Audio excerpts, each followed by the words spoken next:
Welcome, everyone. My name is Seamus Ford. I'm Landmark's Director of Community Engagement, and I want to welcome you to another installment of the Landmark Difference Makers series. Today, our guest is Ann Rittman, and she's an educator, a writer, a filmmaker, and a human rights advocate with a passion for making a difference. With a career spanning 5 decades, Ann has lived a lifetime of service. And her commitments have ranged from impacting child trafficking, poverty, education, to the environment, and many more that I'm not going to include. We'll illustrate that during the interview. But today, Ann's going to share with us specifically really heartwarming stories about her decades-long commitment to the country in Nepal. And with that, I want to go ahead and just first welcome you, Ann. Thanks, Seamus. It's great to be here. Great. Well, let's go ahead and just start with a question to kind of get a sense of you. Tell us a little bit about how your career started and the journey that led you to the bus that took you to Nepal. Okay. What led me to Nepal specifically was back in 1972. We did a thing in those days called your world trip. So you'd save up. I saved up for a year, and with a friend, we headed off on our world trip. Now, Nepal was not in my sights at that point. I'd made a deal with this friend that, if we went away, that we would go where she wanted to go. And she said South America. So we spent a lot of time in South America and then went across to Europe. And then she had to come home and she said, I think this is a trip you'd love. She'd been before. She said, I'm going to buy you a ticket on a bus to go to Katmandu from London. So she said, I'm not going to buy you a ticket on the hippie bus because you might get shot at the border between Afghanistan and Iran. It was a bit on the dangerous side, but we'd been through South America, so we were really up for anything, or I was. She said, I'm going to buy you a ticket on the Sundowner bus, which was Australians. So we had 40 Australians and we set off. I had no idea where Katmandu was. I just had a really great book to read and I was just up for anything and everything. So it took about 3 to 4 months to get to Katmandu. And when I arrived, a friend had been on the hippie bus. She arrived roughly at the same time. And it was the most vivid memory of getting out of that bus, booking into a little hotel and getting up the next morning and going down for breakfast and looking up at the Himalayas. You can't see the Himalayas from Katmandu now unless there's a decent downpour of rain because of the pollution. But it was crystal clear, just these incredible mountains hanging as a backdrop. And that was my introduction, really. I had been asked the question on the bus, what are you going to do about the beggars when you get there? And I took that question seriously. And, the guy said to me, he said, Anne, you're going to have to give money to some. If you give money to some, the rest will hate you. If you give money to no one, they'll hate you. So you've got to work out what you're going to do. So I gave it some thought and thought I'm going to give my contribution will be to hire someone who's a beggar as my, not my PA, but my helper. So a very sweet little boy was peering around the corner of the doorway when I was having breakfast and our eyes met and I thought, he's my man. He was 7. Ram was his name. And he went everywhere with me, this little boy. And I had a Pentax camera. We didn't have digital cameras in those days. So he used to wear it around his neck. And people used to say to me, you can't let a beggar carry your camera around. He disappeared for hours. But I knew I could trust this kid. And so we spent 7 weeks together, Ram and I. And so when time came for me to leave, I had become very attached to him. And I said, Ram, I'm going now, but what are we going to do? What would you like to do now? And he said, Anne, I want to go to school. He used to sleep in the temple with his little friend Krishna. They'd run away from home. And I said, okay, well, let's do that. So we took Ram to a hotel, gave him a good scrub, bought him some clothes and everything he'd need for to go to school. And I found a man, a family man, businessman, in a little bar. His name was David Chowdhury. And I'd been chatting to this fellow for quite a while. So I went and found David and I said, if I send some money, would you make sure this kid gets into a school? And he said, yes, I will. And so that's what happened. So I One of the left. questions one of the questions I have, you use the word beggar, and some people might Yeah, relate to that as a derogatory term, but yeah. uh, that's the circumstance that many people live in. Uh, Yeah, well, he did. He would have called himself a beggar. I mean, I just, he was just a little boy that had run away from home. There weren't too many kids, but they lived on the street. And if they were going to eat, people had to give them money or food. So, yes, I don't know what other term you would use. I mean, he was a very amazing. I mean, he now has done some amazing things with his life. well, Like that was a terrible.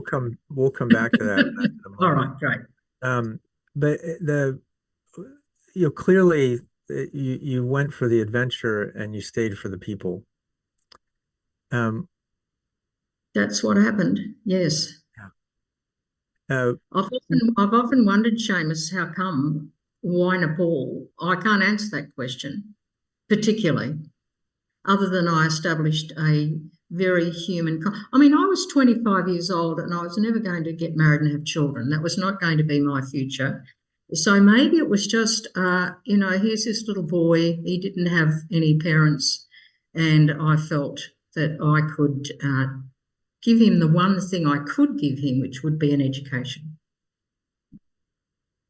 That was that. one of the things that I think when we travel, a lot of those relationships that we um, form with people are perhaps intense, but often fleeting, transient.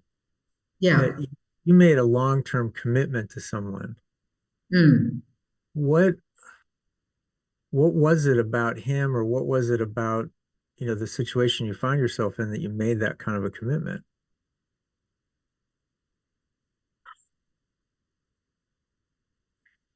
Um, when you ask that question, my mind immediately goes to my parents, my father. My father had no education at all, and yet he became one of the greatest photo reconnaissance pilots in World War II. So I don't think that the fact that this little boy had nothing and lived in the temple and was, okay, let's say a beggar, that really had much to do with what was possible for his life. I wouldn't have articulated it like that at that point in time.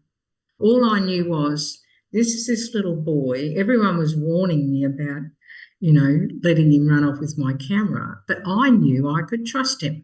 So I think there was just an unexpected delight in establishing that relationship with that little kid.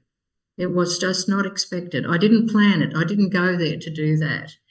But also, I know that education has been the route through for, say, for example, my mother, who had, a mother who had nothing, who did everything to make sure her kids had an education. So education loomed as like an access for people. And I don't know that I really thought it through, other than I wanted to leave him in good hands when I left. That was what it was to do with. And I Uh, trusted David Chowdhury. He was a man that I just felt I could trust. well, that sense of commitment, in preparing for this conversation with you, I see there's three, really big thrusts to your work in Nepal. Yeah, One thing I want to talk about is the prevention and intervention in child trafficking. yeah, Uh, that's right. but it's also led to earthquake relief. It's also led to building a school in a rural part of the country. But let's just talk about um, the trafficking. There's a according to the U.S. State Department, Nepali women and girls from 11 to 25 are at very high risk of trafficking. Yeah, Unregistered migrant workers, including Nepalis who travel via the open border with India to third country destinations, are particularly vulnerable to forced labor and sex trafficking. that's right. Yes, I was alerted to the issue of trafficking by a friend in 2004. Now, at this stage, I'd lost contact with RAM. So this friend had business. She's a businesswoman, and she was on a plane. We were both in a program, a landmark program together, the communications program. And she was on a plane, and she'd done a lot of work in India. She'd married an Indian guy, right? She read an article in Marie Claire, which was about trafficking. Anuradha laid out what was actually happening, that a lot of girls from the Dalit, or the what was commonly known as the untouchable caste, were trafficked, and they were trafficked. They were promised jobs, and then what would happen is they would be drugged, taken down by road to Mumbai, and then from there they would be kept. There is a film you can watch called The Day My God Died, which is an underground film of what actually happens to these girls. And they really, it's a shocking what happens beyond just the simple sex trafficking. When eventually they contract HIV/AIDS, which they do, many of them are killed and put through minces and sold as dog's meat. I mean, it's a horrible thing, horrible image, but it's a fact.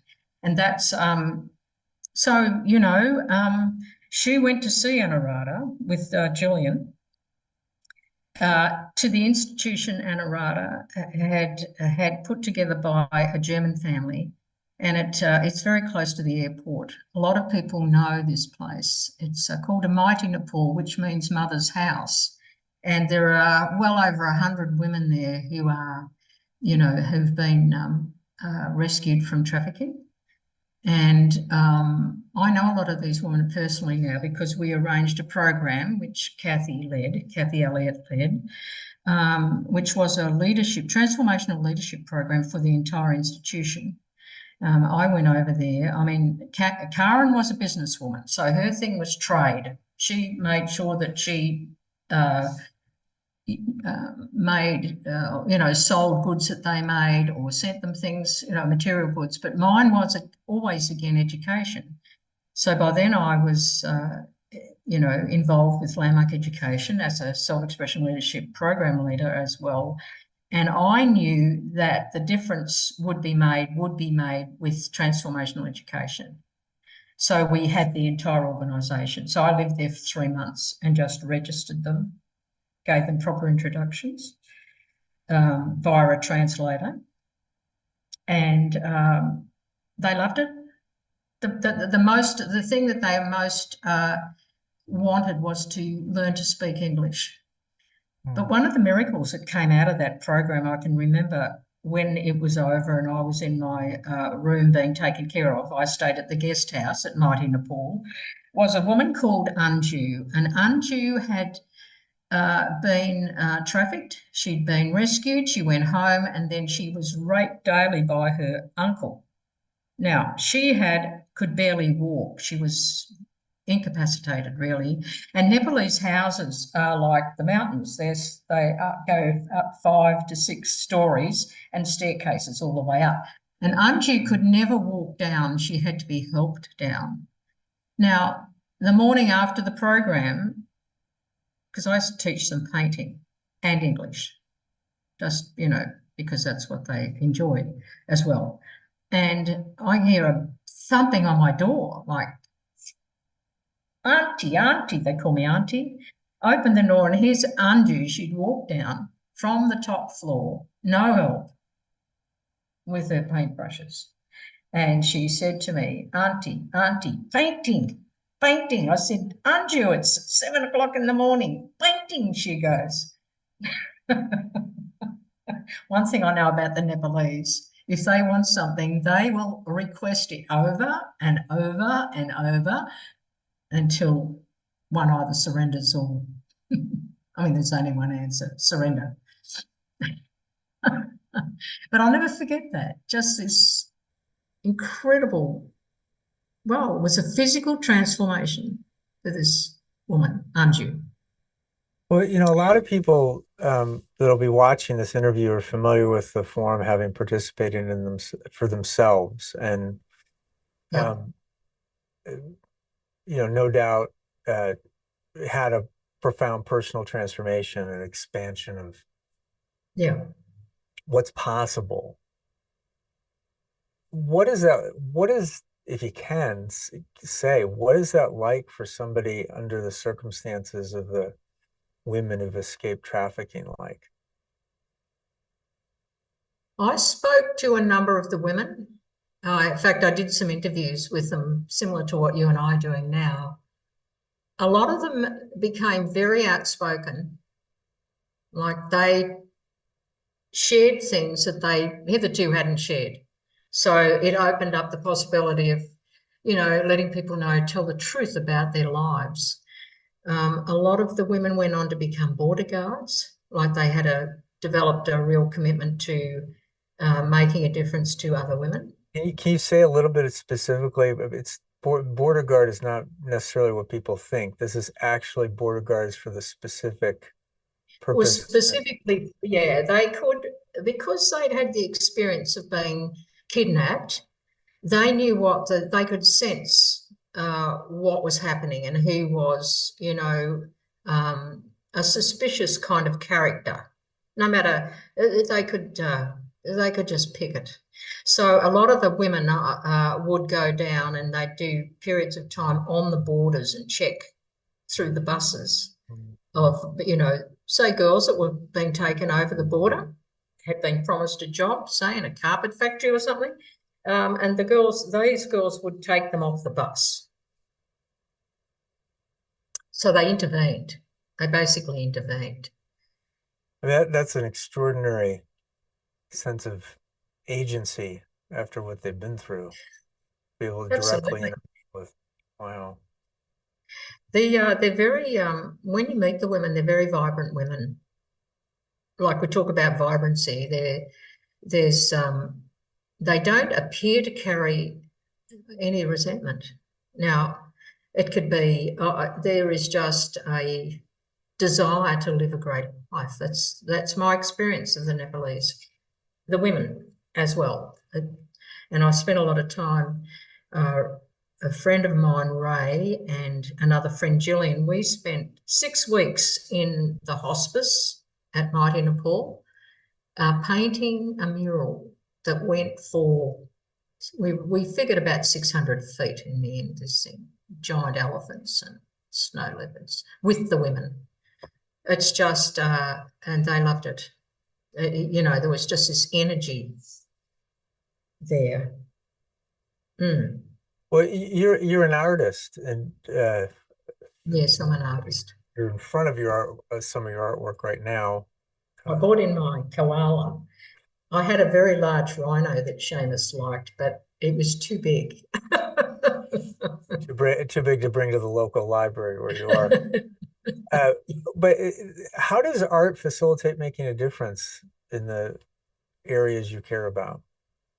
Well, I think the painting of this mural, because it was a collective effort. See, I'm an art teacher by trade, so we'd our first stint was at the hospice, and the women were told that the entire institution was our canvas. Anurata trusted us. And I said, leave it to us, Anurata. I mean, I could still be there painting now, Seamus, a decade later. It's just, so anyway, what we did, we got the women to paint whatever they wanted over their beds. And it seemed that they loved the painting so much that they asked us, we're about to leave to go down to the school, if we would do a mural behind the altar, which was another 60 feet. Now, we did 60 feet of mural in about 3 days. The primary thing that it did, apart from developing personal relationships with people when you're painting with them, was that we became very human to them. Like we were fellow artists working side by side. The little kids would get off the bus coming home from school and they'd belt across the thing, get put in their little paint shirts and get to work. And being an art teacher, I could guide them so they didn't mess our mural up too much, you know. So anyway, it was a background, what you'd call a deep relationship where one human being to another having fun. And that really developed the relationship of trust between the Australians, us, and mighty Nepal. And we were given access to things that other people from other countries weren't. You know, we could go anywhere, do anything. It was just, you know, we were like just part of the gang, really. But when it came to discussing education, the Landmark Forum and what was possible for, you know, the women, we were listened to. Hmm. Now, you had a chance encounter again with Ram. Yes, I did. That was, we were organising the very first transformational program, and that was for the organisation Mighty Nepal. I was in, I don't know, for people who've been to Katmandu, there's a part, you couldn't call it a suburb, let's say it's a place called Tamil, and it's very, very rich, touristy kind of fabulous. You can get gurkha knives, anything. And I'm there trying to get my phone to work, and I couldn't get my phone to work. And I could feel this little hand tugging at my sleeve. And I tried to get, and I looked, and it's this little Nepalese guy, and I tried to get rid of him as politely as I could, and I couldn't. He just kept hanging on. But anyway, so finally my phone worked, and I looked at him, and I said, look, I need a map to Katmandu. I just need a map. And he said, hang on a minute. He said, and he took off, and he came back with this little crumpled map. And I said, thanks. And I looked at it. And anyway, something made me take another look at this fellow. And I said, I haven't been here for 40 years, you know. And he said, 40 years ago, a woman came and she sent me to school. And I looked at him and I thought it couldn't be. And I said, how old are you? And he said, I'm 48, which was perfect maths. That's how old he would have been. And I looked at him and I said, is it really you, Ram? He said, Anne, it is me. Now that was 40 years later. I couldn't speak. It was just time, just like it was that cliche, time stood still. It really did. And it wasn't until the next morning I said, look, Ram, I said, is there anything you need? We were walking side by side at that point. He said, money. So I gave him $10. And then I went back to my hotel and I said, I'll come back and I'll meet you here tomorrow. So I did. But I couldn't bring myself to come. I was at 3 o'clock in the afternoon. I arrived back and there was a woman waiting there who turns out to be Ram's wife. I didn't realise at the time. And she said, Ram's been here since 6 o'clock this morning. And he said, if it is her, she will come. And I looked up and here's this little, because he's very tiny, and he's hurt his back. So he was sort of shuffling, but he was fast as he could. He was coming down the hill. And we went off and we had coffee together. And I apologised to him for not, because I stopped sending money because people were saying to me, he's not getting it. And I didn't check into it correctly. But it turns out David Chowdhury took over and really did make sure that Ram had an education, which Ram says saved his life. And so I apologised to Ram. I said, I'm really sorry that I neglected you for all those years. And I said, will you forgive me? And he said, yes. Almost. But he did. And I said, well, what should we do now? And he said, build a school. It was that simple. So that was really how that came about. And now, if I go to Nepal, I get met by Ram and his wife and his two grandchildren now who speak fluent English. And yes, he assisted on our landmark forum, Ram did. Made sure that everybody, it was the middle of a monsoon, made sure that everybody got home in taxis. Everybody. It was amazing. So that was that. We're back. All right. Oh, sorry about that. So, Anne, want to look a little closer at the process of building a school. There happens to be a image right there. What are the challenges to getting an education in rural Nepal? What are the challenges children face? Well, I think the biggest challenge really is that people need to know that education makes a difference. Doesn't matter whether you're wealthy or you're living way up in the mountains.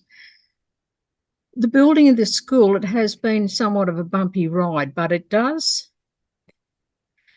a symbol and it's been of practical use from time to time. At its peak, it had around 55 students and 4 teachers. Some of them have done the Landmark Forum and some of the village leaders have as well. And education, see, it has to be relevant. I've had no input into the education that's been provided because, in my view, they'll provide the education they want for children. All I've said to them is reading and writing will make a huge difference, to be literate, whatever you do. When we opened the school, there was a ceremony. It was a very, very serious event, and they had a big golden tent was set up. And so there were speeches that went for hours. And at one point, they asked the villagers, who thinks that this school is a good thing for the village? It was the very old ladies that put their hands up to demonstrate that they thought that this was something that would be a huge benefit. Now, it has been many things as well as a school. It was a shelter during the earthquake because it was so beautifully made. It's been made with quarried rock. And we provided the money. The villagers actually built the school. Not a stone moved. It was just remained firm. What else can I say about the school? It's been used as a factory. I do know that they've had machines in there and they've made goods to sell. They do learn. It's hard, Seamus, really. Yeah.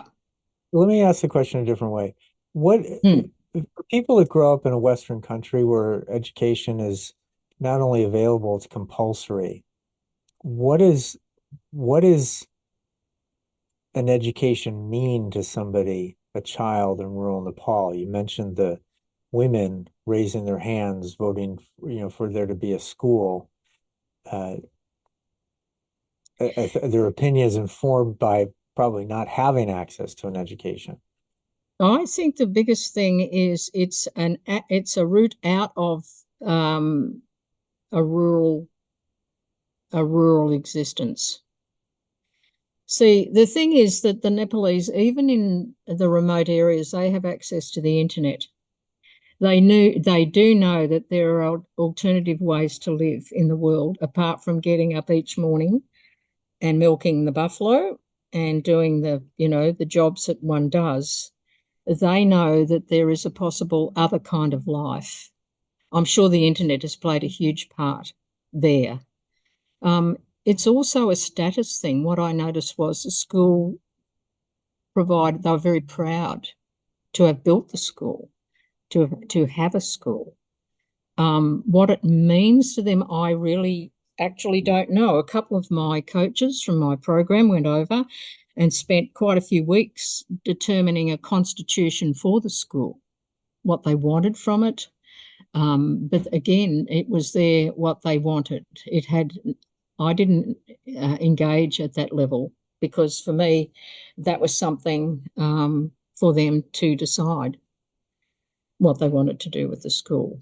Um, Sure. there's prestige attached to having an education. It certainly meant that there are alternative, they could go down there, like Ram and Maya, who are the village leaders. They run businesses down in Tamil themselves. And both the daughters are looking at professions, one in the fashion industry, and these are Ram's daughters. And the oldest daughter, she helped me register all the people that we registered into the Landmark Forum for Nepalese leaders. She did it. She was my translator. She was like dynamic, incredible.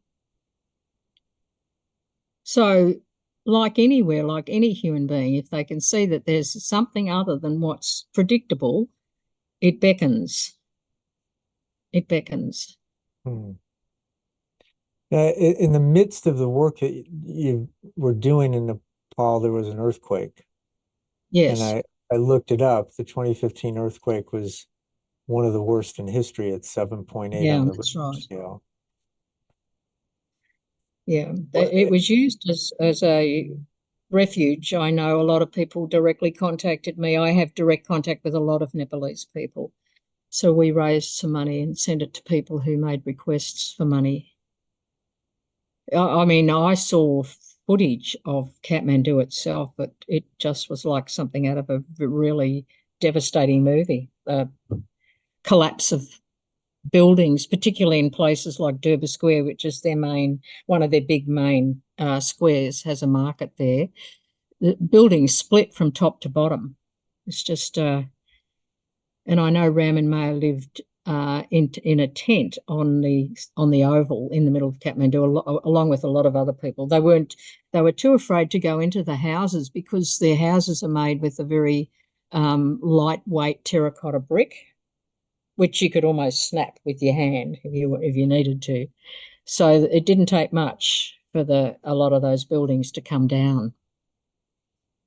Do you know something, Seamus? One thing I would like to share about the impact of an education on people who are poor. There is a man called Kera Gandahari. Kera did our landmark forum for leaders. Kera didn't have shoes until he was 9 years old. And he lived in a place called Liglikot, about 200 kilometres out of Kathmandu. When COVID hit, uh, the government called a lockdown. So everybody, it didn't matter who you were, you could not leave your house. Now, a lot of these people lived on $1.50 a day, so they didn't have savings, they didn't have food. And what were they going to do month after month in a lockdown situation? Oh, you shudder to think about it, really. So what he did, he wrote to me and he said, "Anne, can we raise money? I need to feed these people." He fed over 1,000 people. You know what? We're going to transition because there's a lot of really great questions that have entered the chat. And what are some of the lesser known folk tales or myths from Nepali folklore that offer insights into their cultural beliefs and values of the people? I know that Sanskrit is one of the oldest languages in the world, and that is where, according to certain people who know about these things, it is the source of probably all language from Sanskrit. But I don't know. That's not really something I know a great deal about. And if you were to say how your relationship with Nepal has contributed to you, how it's influenced you, how it's had you grow, how it's changed you, what would you say? Okay, it's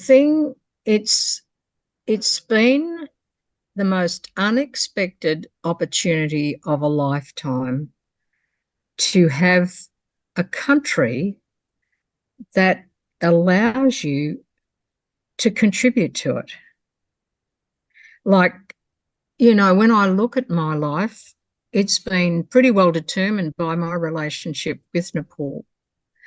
And I know when I was registering people into the forum to do the leadership forum, people came and they listened. They really wanted to know what would make a difference to their country.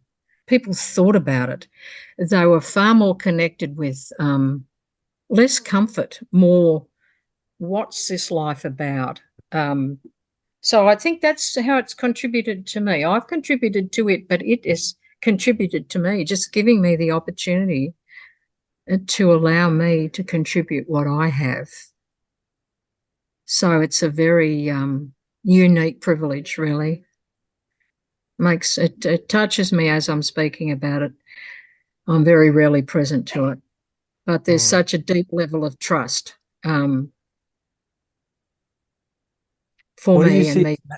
What do you see is now needed currently in Nepal, given everything that's unfolded uh, between COVID and the earthquake, which was not very long ago? Well, I'd say one of the things I can see, look, I've traced the development of a number of the people who participated in that landmark forum. A lot of their participation is global. Like there are people, there's one guy, for example, the Green Revolution, he's lecturing on sustainable agriculture around the world. Meena Sharma wrote to me and she said, Anne, the Parliament has passed a bill, or they're writing into their constitution, same-sex marriage support, like it's just across the board. Anyone, it doesn't matter what kind of marriage you want to have, we support it. She said we lead the way with that. There's all manner of there's Chankapanta, he's in Japan, he's a journalist, he's deeply interested in forwarding social issues, but they are operating on a world stage. And that's come directly from participation in the Landmark Forum. I would say the biggest thing would be two things. One would be to register as many people in Nepal into the Landmark Forum and people who are leaders in Nepal. That would make a massive difference. And the other thing, and this has just come to light for me, after that forum, the one that we had in 2019, we had 6 women who are activists in rescuing women from brothels in Mumbai. They'd been acknowledged by their leader had been acknowledged by the United Nations, Churumaya. And they said, Anne, we're having a national conference, 300 women who've been trafficked. Would you come and speak? And I didn't go. I was too tired. I said, no, I'm sorry. It's always sat there as an incompletion for me, because I think if anything's going to make the difference in that issue, it would be having that community of women registered into the Landmark Forum to expand what's possible for that. It's 25% of women or people are in that category, the Dalit caste, even though it's been outlawed, the caste system, but it's still there. So that would be what I would like to do personally, is empower those women, raise the money and have them participate. Because I think they'd cause a revolution of a kind, which is required. Because that's the issue. That's the biggest issue I see. Yeah. But looking at evidence, I mean, people are writing to me. I was putting together a book. I'm having a pause at the moment. I'm doing another one, but just the most extraordinary things that they're saying that they're accomplishing since they've done the forum. They're grabbing life with both hands. Yeah. Well, So that's Anne, what I really, I really thank you for taking the time to be with us, and really the depth and scope of your commitment, keeping at it at a time in life when a lot of people have their feet up. It's really, really an inspiration to speak with you, and I really thank you. I want to thank you, Seamus, for giving me this opportunity. It's an extraordinary opportunity. It's had me, they say life flashes before you when you die. Well, since you invited me to take part in this interview, my mind has gone every which way looking at what an incredibly remarkable life I've been lucky enough to have,